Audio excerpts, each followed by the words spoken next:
Chers frères et sœurs, le Seigneur Jésus-Christ, aujourd'hui nous allons parler de l'histoire de la France. Comment la France était devenue catholique. Comment toutes ces étapes se sont passées, comment pour que la France se couvre catholique, la France se couvre chrétienne. Qu'est-ce qui s'est passé? Comment la France donc devient catholique et devient chrétienne? Voilà, c'est ce que nous allons faire un peu aujourd'hui, nous allons revisiter. Alors, tout est parti avec le royaume de France devient vraiment catholique grâce au baptême du roi Clovis qui était dans le roi de France.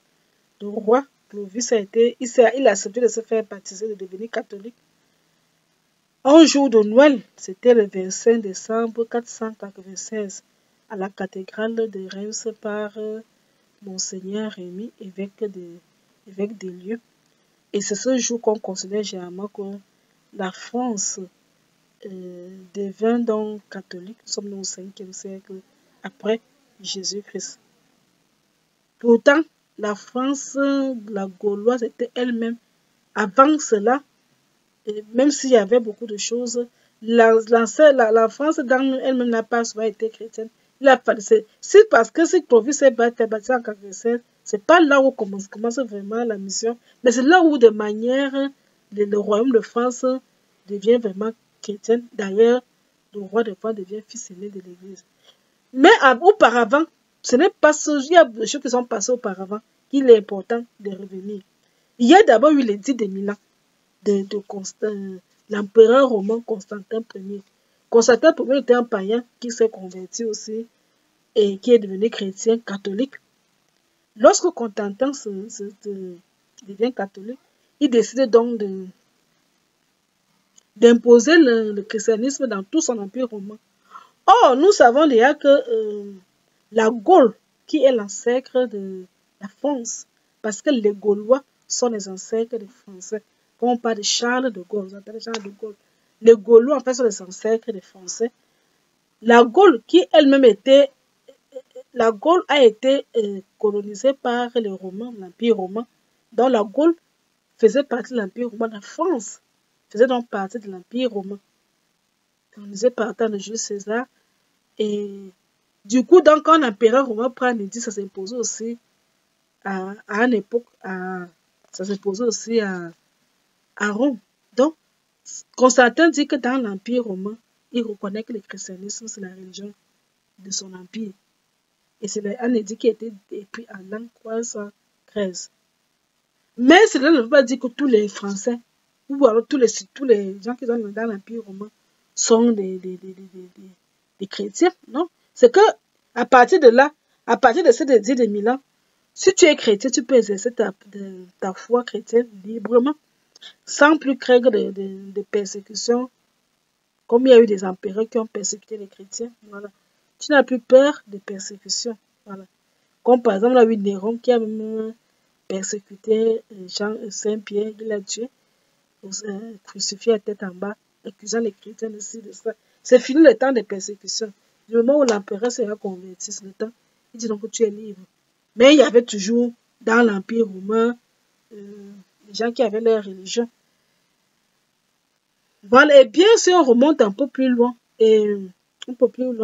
le concile d'Arles de 1314, un an plus tard après l'édit romain, l'édit de Milan de 313, approuva la naissance à travers le concile d'Arles de 314, dit que la province en France, la naissance officielle de la province qui devient donc du christianisme en province. Là, on dit province en 314, mais en réalité, l'évangélisation de la province commence au 1er siècle.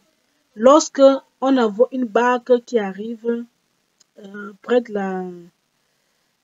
des plages de Sainte-Marie, dans une barque qui contient les contemporains de Jésus. Nous sommes au 1er siècle. On y voit Saint Lazare ressuscité par Jésus. On y voit Marie-Madeleine. Il y a Sainte Marie de Béthanie, Marie Jacobin, la mère des fils d'Alphée et sœur de la Vierge Marie. Il y a Sainte Marie Salomé, qui est la mère des fils de Zébédée. Voilà, Saint Jacques le Majeur. et Saint Jean l'évangéliste. Il y a un certain Maximin, Saint Maximin.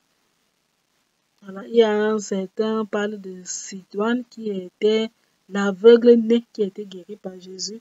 On parle aussi de Sarah qui était la servante de Marie Jacobée, Sainte Marie Jacobée, Sainte Marie Salomé. Voilà. On cite aussi, il y aurait eu un certain Marcel. Bref, il y a eu une barque atterrie comme ça, de plage dans Sainte Marie. Et c'est là où commencera l'évangélisation de la province. Donc, la province, on peut dire que c'est la première ville de France à être évangélisée. Et c'est comme ça que ça va s'étendre. Parce qu'ils vont quitter, certains vont quitter pour aller. Lazare deviendra le premier évêque de Marseille. Il sera martyrisé de ce côté-là. Marie-Madeleine va aller à Sainte-Baume. On voit Marthe du côté de Tarascon. Maximin sera à Aix en province. On parle aussi d'un certain Crophime. Voilà. Un certain Crophime. Maximin, c'était l'un des 12-72 apôtres, disciples de Jésus. On parle d'un Crophime qui va à l'évangile. Bref, ils vont se répartir dans la province. Dans son premier siècle après Jésus-Christ. 314, c'est la naissance officielle. La province devient officiellement catholique. Grâce au concile d'Arles. Sans compter qu'il y a eu un édit de Constantin Ier en 313. Le jour même officiel qu'on considère vraiment que le royaume, c'est le baptême de Clovis qui change tout. Donc voilà un peu comment, en quelques étapes, on ne peut pas peut-être revenir sur tout, mais si on pouvait dire comme ça, comment la France est devenue catholique. Donc il a fallu l'évangélisation.